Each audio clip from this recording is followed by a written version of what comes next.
I'm David Knowles, and this is Ukraine, the latest.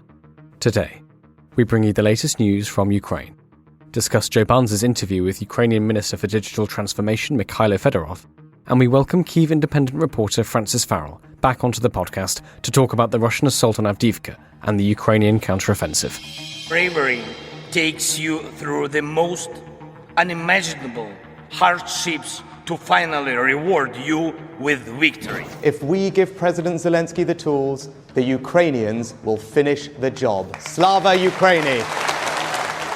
Nobody's going to break us. We're strong. We're Ukrainians. Every weekday afternoon, we sit down with leading journalists from the Telegraph's London newsroom and our teams reporting on the ground to bring you the latest news and analysis on the war in Ukraine. It's Tuesday, the 31st of October, 1 year and 248 days since the full-scale invasion began. And today, I'm joined by our associate editor Dominic Nichols, Brussels correspondent Joe Barnes, and our guest is Kyiv independent reporter Francis Farrell. I started by asking Dom for the latest news from Ukraine. Sure. Hi, David. Hi, everybody. Not an awful lot today, but let's start down in Kherson. Ukrainian forces continuing to hold their positions on the east bank of the river, the left bank, obviously in the predominantly Russian-held side of the region down there. So Russian sources have claimed that Ukraine's military control the town of Kyiv, which is about 30 k's due east of Kherson, obviously across the river, and 2 kilometres or so ish away from the actual river itself. It wobbles around a bit. It's all quite marshy down there, but it is slightly back from the main river itself. One prominent Russian mill blogger, like I say, less unreliable than many of them, said that Ukrainian forces have marginally expanded their zone of control to the west of the town, and geolocated footage published yesterday confirmed Russian forces do hold positions in the forestry areas to the east of Kyiv. Now, multiple Russian sources, including a Wagner Group affiliated channel, it has to be said, had been complaining about Russian forces' lack of counter-battery fire. So counter-battery is an artillery battery, the kind of building blocks of the infantry are called companies, and in most militaries. And in the armour, it's called squadrons. And in artillery, you have batteries. So a battery of 8 guns, for example, or however many, 6 to 8 typically in a battery. Counter-battery fire is the ability to strike the enemy's guns. So you have radars that can work out the physics of where the shells are coming from, and you fire back at them.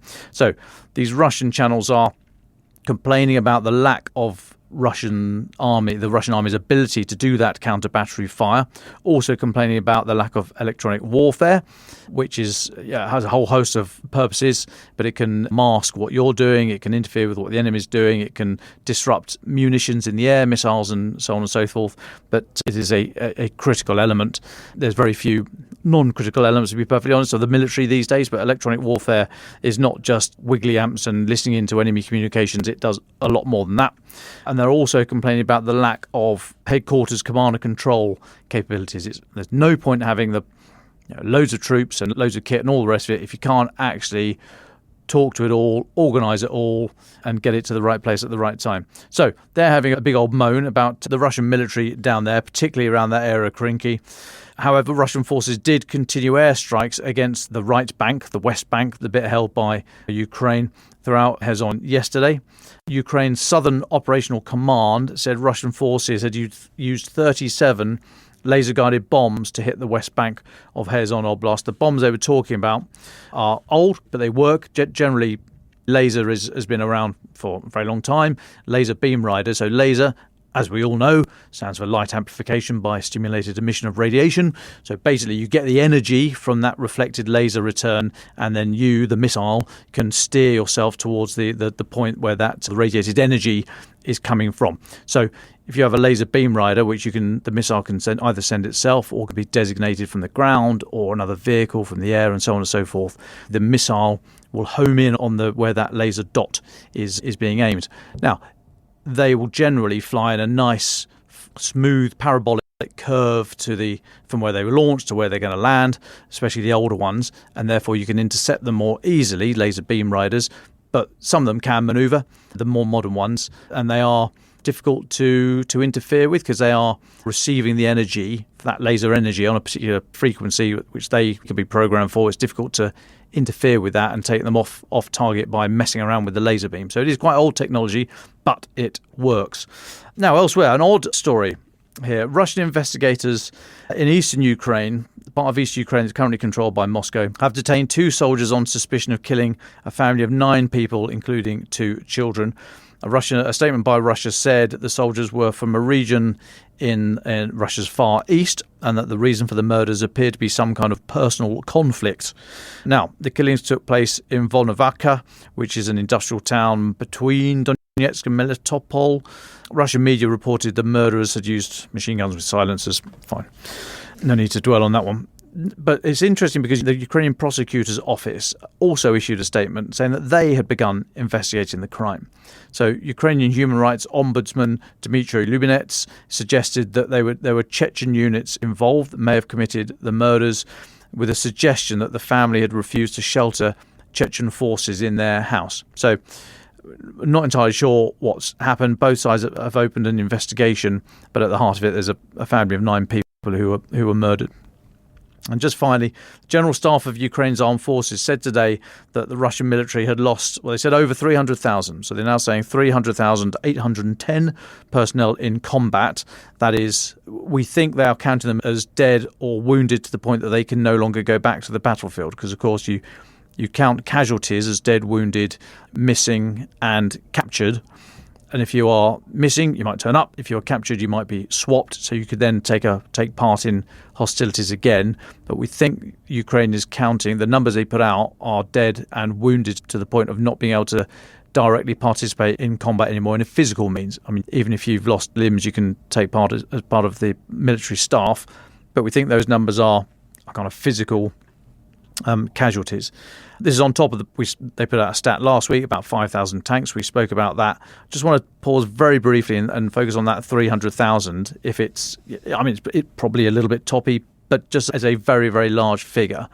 And think about how do wars end. Now, we've spoken before that most wars end by negotiation, but they can do. Some wars end if one side's means to carry on are exhausted and therefore there's a total defeat. Think Germany in the Second World War. More likely it's because the aims are not achieved or not likely to be achieved in a time frame where the economic and the human cost is worth it. So in many ways, you can say that Putin has already lost this war because his aim of subjugating the entire country, taking Kyiv in 3 weeks, blah, blah, blah, has not happened and is almost certainly not going to happen in any time soon. So his original war aims unachievable. Since then, he's shifted his war aims, of course. They'll always do that so they don't have to admit what's happened. But the 300,000, now he doesn't care about that. We've seen that in the tactics that they've been using, most particularly around Bakhmut and lately in Avdiivka. And he might take the view that whilst the 300,000 he doesn't care about, as long as there are more warm bodies behind them to take their place. So he doesn't care about the 300,000, but he might care about the next 300,000 or 2 or 3 or 4, or however many it might take. If Russia's not able to go forward or defend what they've taken and go backwards, they risk defeat on the battlefield if Ukraine continues to adapt and be supported. But at what cost to the economy? If Russia can't keep putting people in, and we've seen these meat units, there's more reports today from the ISW, Institute for the Study of War, talking about how around Avdiivka, Russia are relying on the Storm Z formations of just running at the Ukrainian lines, often with no artillery cover, often with no flanking units to protect your sides, and just being killed in their thousands. I say Putin doesn't really care about that, but look at the economy. Now, the economically active, which is generally young, the money earners, they're not in Russia anymore. They are in the trenches being killed in their thousands. So who's keeping the economy afloat? Partial mobilisation last year was very unpopular, was possibly the closest Russian society has come to mass protests against Putin's leadership since the full-scale invasion began. And we know he's very loath to go for any more sort of formal mobilisation. The mobilisation by stealth and around the poorer regions of Russia has gone through the roof. We've seen them employing people from emptying the prisons and so on. So whilst he might not care about the cost at the front end, he will care if those numbers dry up and if those numbers mean that the Russian economy tanks. We heard from James Kilner yesterday about inflation up by 2% to 15%. The ruble is caning it against the dollar, or being caned by the dollar. So these things might come into play. So it might be that pressure comes to bear. Longer term, it's not going to happen overnight, but there is a possibility that is going to become much more central to Russia's ability to wage this war, because it's only really going in one direction. No matter how many artillery shells they get from North Korea and Shaheeds from Iran and what have you, if the people aren't there to keep the country going, then that is very significant indeed. I mean, it's an open-ended sort of thought. Welcome your ideas on that, but just from that figure of 300,000 today made me think, well, what does that mean? But I'll take a pause there, David. Thank you so much, Dom. You picked up on a few things there that I think we're going to come back to, notably with our guest Francis Farrell later on Russian tactics around Avdiivka, and Joe Barnes now talking about some updates on the Russian economy. So, Joe, we've got two things to talk about, really. One is a bit of a roundup of some of the stories you've been looking at today in the diplomatic and political sphere, and then you've also interviewed Fedorov as well, which we'd love to talk about. But let's first get your thoughts on some of the stories that have reached your inbox. Joe Barnes. Just a slight comment on Dom's stuff there is, I don't know how accurate it is. It was a number, and Francis will probably be able to talk about it more, but there was a feeling around Kyiv when I was last sort of there, so it's quite a few months ago now, that the number of which Russian casualties reached that basically decision-making in Kyiv thought would trouble them, and they put that number somewhere between 500 and 600,000 Russian casualties. So it's basically Ukraine has reached halfway to that target with this announcement today. Yeah, when it apparently reaches that sort of number, that's when they believe it will become untenable for Putin to carry on.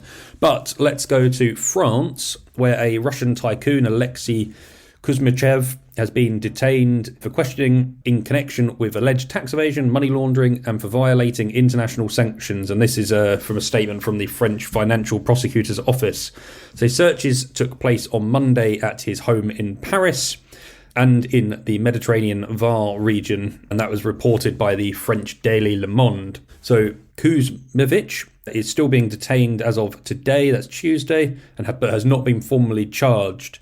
So he's always been a person of interest. So last year, the oligarch's 27-metre yacht, La Petite Ours, which I think translates from my very basic grip of French to the Little Bear, and that sparked a legal battle between the authorities and the oligarch, who is one of the main shareholders of Russia's Alpha Bank. Let's go to Dmytro Kuleba, the Foreign Minister of Ukraine. He has said he is confident that the US House of Representatives would back an additional fund for the Ukraine military. And this is a quote from Dmytro Kuleba. The main thing is the outcome.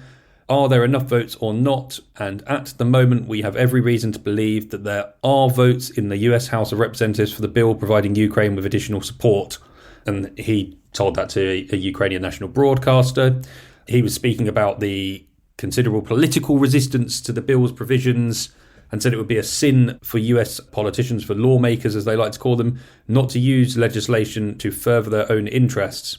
The US House of Representatives last week elected Republican Mike Johnson, a Conservative with little leadership experience, as the Speaker, which ended a turbulent 3 weeks where the House of Representatives was essentially rudderless and unable to carry out its basic duties.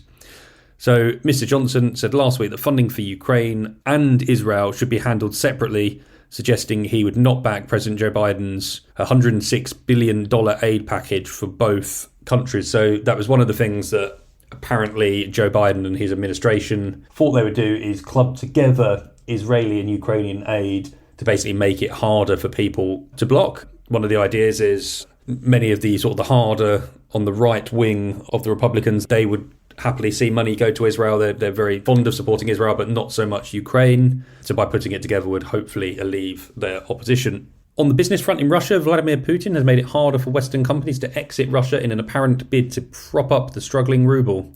Companies wanting to sell their Russian assets will either have to agree to make the sale in rubles, or if they want to do so in dollars or euros, which would mean they face delays or losses on the amounts transferred abroad, and that's reported by the Financial Times. It comes as Moscow grapples with a 20% fall in the value of the ruble since the start of the year. It passed 100 rubles to the dollar in August, and that essentially forced the Kremlin to impose capital controls on exporters, requiring them to quickly convert the proceeds of sales into Russian currency. So the Kremlin spokesman, Dmitry Peskov, he told the FT that the ruble has absolute priority, although one banker told the newspaper the effective new capital controls on Western companies was like applying a band-aid to gangrene, which is quite a nice view.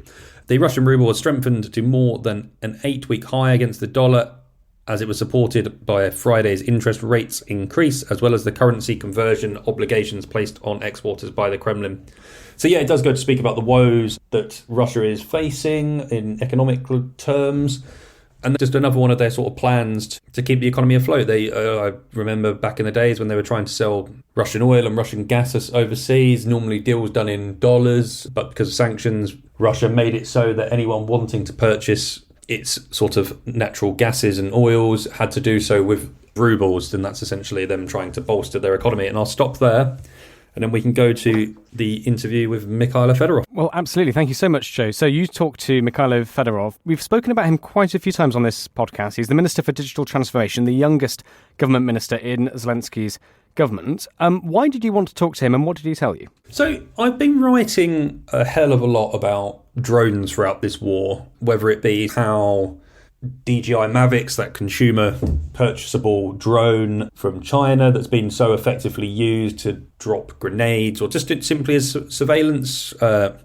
kit. But then as we've seen months pass, we've seen the progression of new technologies and an interesting drive of what it is to basically create a Ukrainian market for these things. And what's interesting about Fedorov, who's I believe is the youngest ever Ukrainian government minister, but I will have to refer back to my notes at some point on that. He has basically tried to get rid of dozens of Soviet legacy laws. Lots of procurement rules have been eased.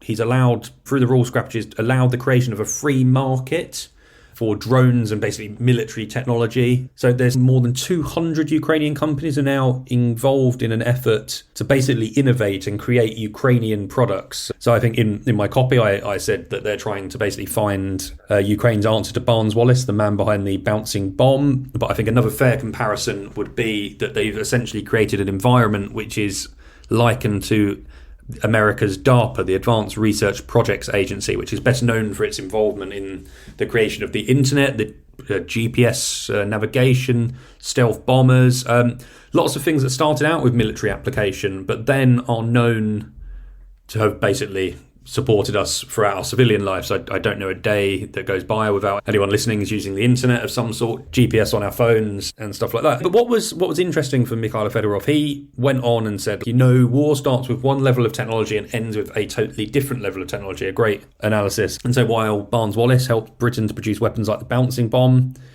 which was sort of massively critical in the Second World War, so Mikhailo Fedorov isn't pinning his hopes on the creation of a wonder weapon, but what he does want to do is he wants to create weapons and devices that will offset Russia's advantage in manpower, but also save the lives of his countrymen. And he said, we don't have many people and we value the lives of every soldier.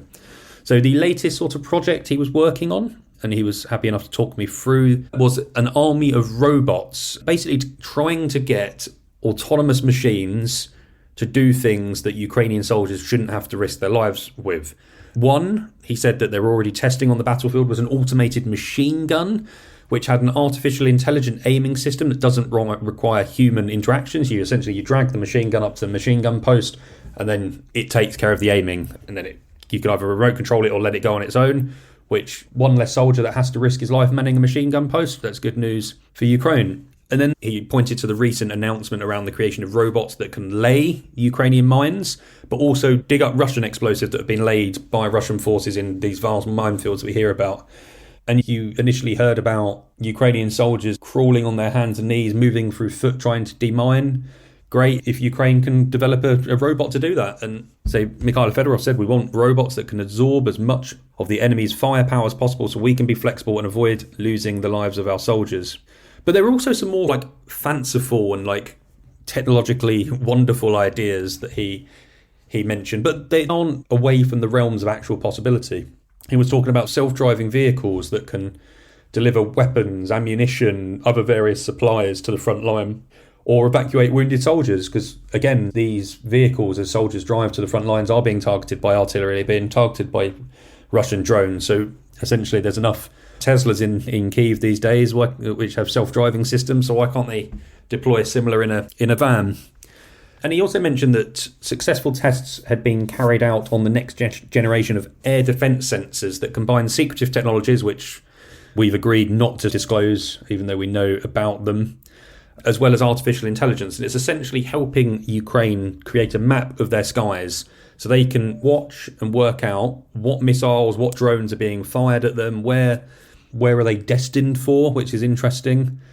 But yeah, that's one of the fascinating things that Ukraine's trying to do. And there's going to be a fundraiser launched by United 24, which is the platform established by President Volodymyr Zelensky to raise money. And Timothy Snyder is going to help raise money for this air defence sensor. But what's, I think, interesting about Mikhailo Federov, away from the glitz and the glamour of these announcements, is he's one of many young Ukrainians that are really putting an influence and stamping their mark, using your thinking and moving away from the former Soviet legacy that Ukraine had and trying to think entirely different. So another one of those is the head of Ukraine's military intelligence, Kyrylo Budanov, who's like a 37-year-old who is heading many creative ways of getting back at the Russians. And I just think fascinating to see that how young people are playing such a pivotal role in bringing Ukraine forward. And I think a lot of people who haven't visited Ukraine wouldn't know how technologically advanced it is. So one of the big things that they always speak about is they have this all-encompassing app which helps people pay their taxes. It helps them track their parking fines and stuff like that, and various other things, all encompassing one sort of go-to phone app. So it's just interesting to see how Ukraine is so technologically advanced, and the guys that are driving this sort of effort to establish that industrial capacity using innovation to basically essentially, one, to help them win the war against Russia, but then two, creating Ukraine into this sort of great hub for technology. And I'll stop there. Well, thank you very much, Joe. That's absolutely fascinating. I'm sure we'll come back to this quite a few times. We need our Francis Sternley back to tell us a bit more about this. But I think, if I remember correctly, one of the overriding things from the British experience of innovating during warfare is most of the things you innovate don't actually work. But then every now and then you do stumble across something that can transform everything. So it'll be very interesting, I think, maybe later to hear a bit more from you about what you think are the projects they're working on that you think really could bear some fruits quite soon, and the others which, as you said, potentially a little bit more fanciful. But let's come back to that. It's a great honour and pleasure to welcome back to the podcast Francis Farrell from the Kyiv Independent. Francis, would you just reintroduce yourself to listeners and tell us a little bit about your work and the Kyiv Independent? Hi, yeah, it's great to be back. I think the last time we spoke was in the depths of winter. Was it March? Just coming out, and a lot has changed since then, and we've gone through a lot. So yeah, it's great to be back, and really always appreciate you guys' commitment to covering this day in, day out. So yeah, I'm still here, still a reporter at the Kyiv Independent, where I would say Ukraine's most prominent English language but homegrown Ukrainian media outlet, all online. Our audience is all over the world. And yeah, since we last spoke, we've moved into a bigger, safer office. We've bought a generator in preparation for winter, expanded, still going from strength to strength. And of course now it's, as I'm sure you know very well, it's a challenge for everyone to keep Ukraine part of the global conversation when so much else is going on. Absolutely. Well, thank you so much for joining us, Francis. Could we start just by talking a little bit about the Russian assault on Avdiivka? We've obviously been reporting on it sort of day in, day out, and I think we've been doing the daily updates, but haven't really yet stepped back to give a sort of a broader account of what's happening in Avdiivka. What's your view and your colleagues' view of the battle there? What are the soldiers on the ground telling you? And could you throw any more light onto the tactics that we see the Russians use? Yeah, so if we step right back to October the 10th when this all kicked off, there are a few kind of objective facts I think you can establish about this attack, this offensive, but also about what it means. So it does seem to represent a general shift of Russia potentially regaining the initiative as autumn finishes and winter draws closer. And that happened last year as well. Remember, after the liberation of Kherson, immediately we started looking at Bakhmut, and that only got more and more intense. So that was to be expected. I think over the summer, we know the counteroffensive was marked by very heavy fighting and brutal attrition on both sides. And I think many people may perhaps correctly assessed that Ukraine was really effectively attriting the Russian side even while on the attack, which is not what you expect. But some people took that a bit too far, I think, and started speculating that, oh, we've seen a Russian brigade moved from this sector to that sector. That must mean they're panicking, they're depleted, they're desperately holding on. But the offensive on Avdiivka, the way they just threw these ridiculous quantities of men and equipment at Ukrainian lines with very little success so far, just shows that I think they were fine when it came to reserves and offensive potential, that they were holding back, preparing for an attack like this. I think in the end what surprised a lot of us is just the tactics, as you said, the way that this was really marked by almost a classic style human wave, tank wave, armored vehicle wave, with very little intelligence, very little hope of success, going straight into artillery fire, FPV drones, a lot of talk of, people told me about tanks running over their own anti-tank mines. And that was what really surprised a lot of people, and it did surprise me as well. And I think, obviously, it'd be wrong to say that Russia hasn't learned better tactics over 20 months of full-scale war. They have, and when they wanted to take just one key city last winter, talking about Bakhmut, they had a plan that was brutal and costly, but it worked very well in the end over a long period of time. So for them to then go back from what worked in Bakhmut with these small, creeping, squad-sized assaults to just go full guns blazing and try and quickly surround Avdiivka was a bit of a surprise. But in the end, just to finish off, I guess, the explanation for that is also pretty simple. They wanted a quick victory. They just went for it. They were hoping that, given the amount of territory that they'd already taken on the flanks of Avdiivka, how the city was basically surrounded already on three sides,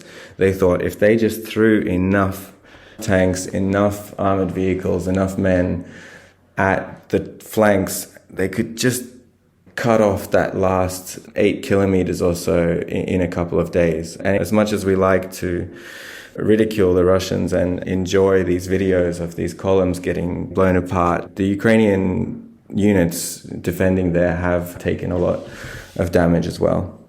Thanks so much, Francis, for that. Could I just ask, before we move on, what kind of things are you hearing and your colleagues hearing from the soldiers on the front line as we start to head into winter with a summer of really heavy fighting, as you said, with lots of attrition on both sides behind us? What are you hearing from them?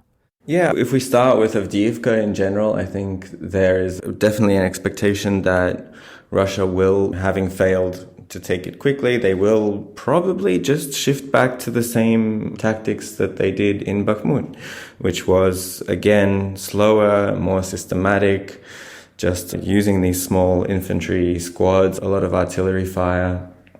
And we've heard already about the use of Storm Z battalions, which I guess is now the equivalent of what Wagner used to do, although they're probably not as effective. But in general, winter in this context, with Russia taking back the initiative, with Russia on the attack, it's never fun. Just sleeping in a trench for days on end is not fun. So always talking to soldiers, you can see that human aspect that I'm not looking forward to it on a personal level. I think when it comes to fatigue or morale, yeah, there are issues. There's building resentment when it comes to their lot as soldiers, having volunteered and seeing potentially no end in sight for their role.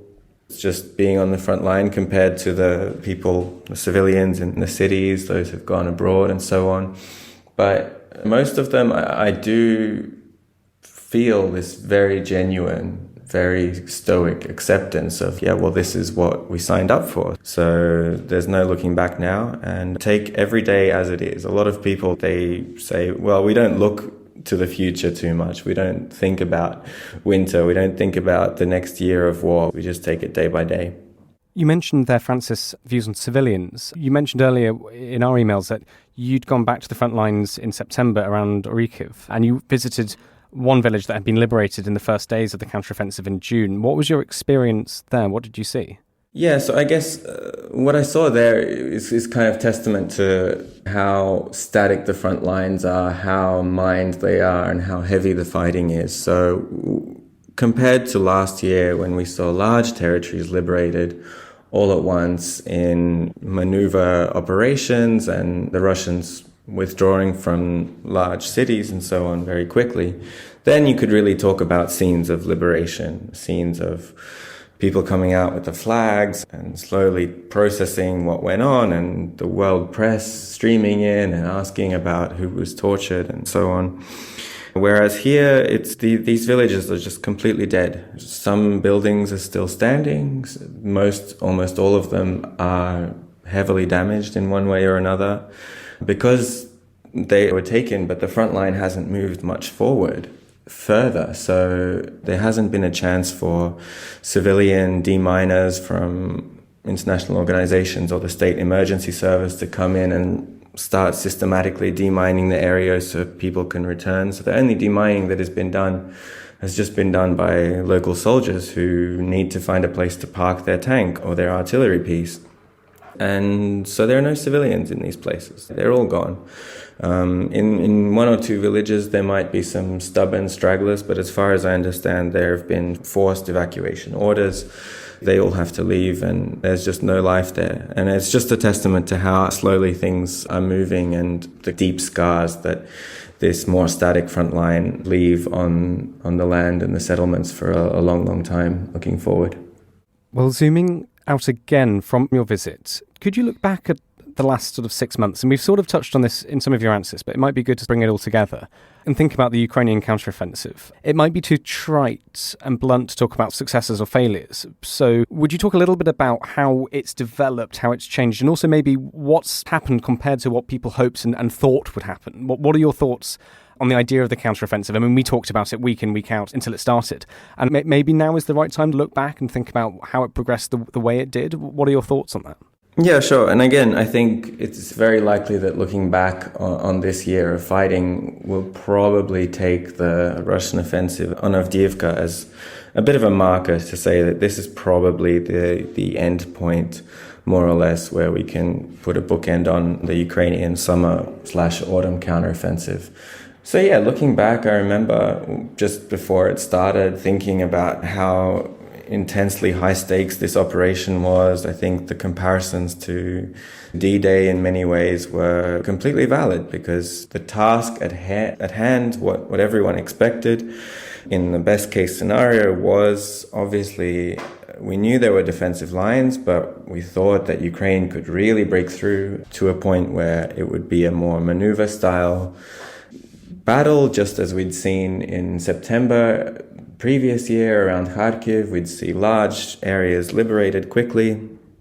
But, again, I think comparing results and reality to expectations is a bit of a fraught exercise because first you need to ask, what were your expectations from the beginning, from a military operation that was objectively one of the most difficult in history, especially at that scale, like going against an army that is notably very good at digging in, at mining large bits of land, and has a much more capable air force and just not being given enough to deal with all of that. So yeah, for me, I didn't have expectations personally, but visiting the area, I visited the Robotyne area. I didn't go into Robotyne, but speaking with this 47th Brigade, it was the keystone element of this counteroffensive, being given the Leopards and the Bradleys and the Paladins.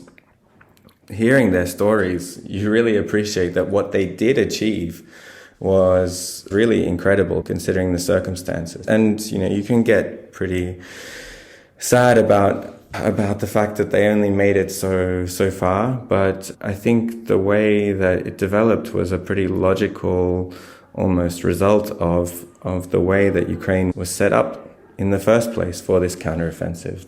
The fact that Russia was given so much time to dig in. Mick was talking about this yesterday, I believe, on your podcast, and the fact that Ukraine was only given what it was given. I mean, these ATACMS missiles with the cluster munitions that were used to hit Russian helicopters in Berdyansk and Luhansk, like those helicopters have done so much work against the counteroffensive over the whole of summer. And there is no kind of rational political explanation or excuse that justifies not giving them to the Ukrainians before the counteroffensive. So I think we just have to take the lessons from what we've seen over the past few months, probably understand that going forward, neither side will have a lot of success with really major offensive operations, especially if the aim there is to somehow break through these very static front lines and take a lot of territory. And so we're going to see probably a much more attritional fight over the next year. And yeah, just to orientate ourselves in that new reality, put what's happened aside and then go forward.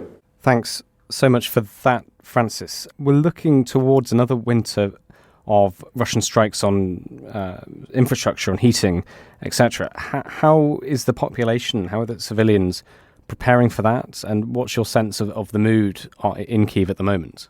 Yeah, it's a strange one, again, because obviously we have very fresh memories of what the last winter was like.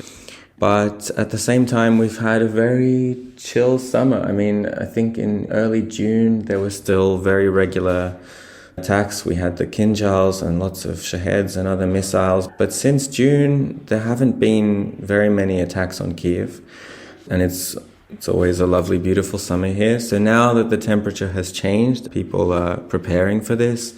Businesses have definitely learned their lessons from last winter. Everyone who needs one has basically got a generator by now, including our own newsroom. We didn't have one last time. So we were always going to certain underground cafes and so on. When there were blackouts and we had these power stations, these big power banks we were working on, we had Starlink. So it's going to be more of that. People, again, are living life day by day. I think they understand on the most part that there's no point fretting about it until about something that hasn't started yet. The best you can do is to be prepared.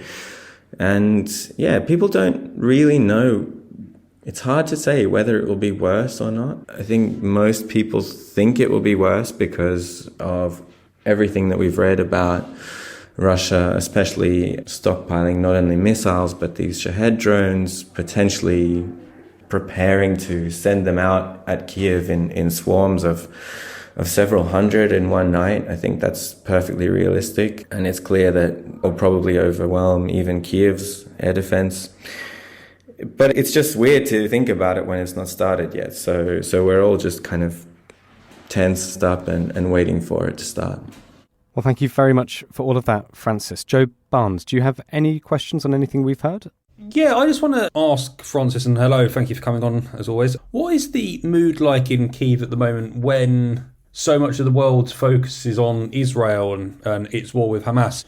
So I've spoken to a few Ukrainians that I regularly speak to, and they do notice sort of the media interest is dwindling at certain points in say the UK and American press, with a lot more eyes on Israel. So I was wondering what it actually feels like on the ground with that all going on. Yeah, I think that obviously, people might resent it a little bit, although people also have their own ideas about Israel and Palestine and who they identify with better. And on social media, there are lots of people who are Ukrainians who are not resentful, like, what are you not looking at us for? They're actually engaged in these other conflicts in the region and kind of having some kind of idea that this is one fight, although it's far less black and white with Israel and Palestine, of course. But otherwise, I think, that there will be a certain delay. I think panic or some kind of real worry might set in if things change significantly on the battlefield, and it's clear that Ukraine isn't getting enough help and things start to turn quite dark potentially. But until then, there's not a continuous worry among the average Ukrainian city about how much Ukraine's being mentioned in Western news and so on. Like people, again, they have their own problems, they have their own potential worries about winter or worries about family and friends who are on the front line. People are still doing their donation campaigns for drones and cars and night vision and whatever else is needed. So again, day by day here, of course, there is a concern, there is a little bit of a worry about that Ukraine fatigue and so on. But until we see that really reflected on the battlefield, there's no panic so far. Francis, is there anything you'd like to talk about or think that's it's important for our listeners to hear that we haven't mentioned and haven't spoken about yet? Yeah, I think, again, we all agree that we're in a very interesting, I would say, potentially very important phase in the war, potentially switching of the initiative and a pivoting of world attention. And this all, right now, we're all just watching Washington. I think whether they can sort out their internal issues and commit to regular funding, at least until the election, and then what comes after is a complete mystery at the moment. But yeah, again, I would say when it comes to the politics and the politics of aid to Ukraine, I think it's just one thing that's worth remembering. People here have been very frustrated about this whole attitude of supporting Ukraine as long as it takes, rather than supporting Ukraine enough to grant them an actual victory, and the occasional public comments of, well, Russia has failed, Russia has lost in their attempt to roll over Ukraine and destroy it. And instead of saying, well, Ukraine now needs to win and take back all their territory. And, well, what does this come down to? What this comes down to is that we all know that Russia is in for the long game. We all know that they are increasing production of missiles, of drones. In some areas of drones, they have the advantage. We know about all of the issues with ammunition on the Western side. That's talked about constantly on the front line, while Russia has made a deal with North Korea, one of the biggest producers and users of artillery ammunition. So it's not to be taken for granted, I would say. Even if we were just to be satisfied with Ukraine's survival as opposed to Ukraine's victory, that survival is not necessarily to be taken for granted when you still have Russia, who is bent on destroying Ukraine at whatever cost.